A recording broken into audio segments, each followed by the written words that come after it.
আসসালামু আলাইকুম রহমতুল্লাহ। বন্ধুরা কেমন আছেন? আশা করি আল্লাহর রহমতে ভালোই আছেন। দেশে এবং প্রবাসে আপনাদেরকে অসংখ্য ধন্যবাদ জানাই। আজ বুধবার রাতের নামাজ বা আমল নিয়ে এসেছি। যে কোনো উদ্দেশ্যের জন্য আপনারা নফল নামাজ পড়বেন। বুধবার রাতের নামাজ।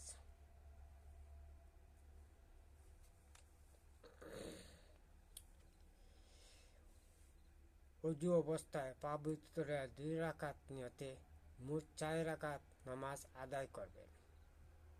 এই নামাজে প্রতি রাকাতে সূরা ফাতিহার সাথে 3 বার করে সূরা ইখলাস পাঠ করবেন। 12 রাকাত নামাজ এইভাবে আদায় করবে। সালামের পর 100 বার এই দোয়া পাঠ করবেন। লা ইলাহা ইল্লাল্লাহু খালিসান মুখলিসান ওয়ালা হাওলা আলা কুল্লি শাইইন কাদির।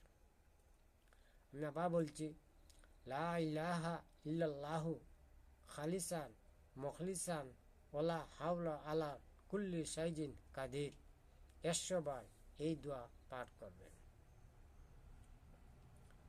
ইনশাআল্লাহ আপনারা উদ্দেশ্য ফল পাবেন। আমার জন্য দোয়া করিবেন ইনশাআল্লাহ।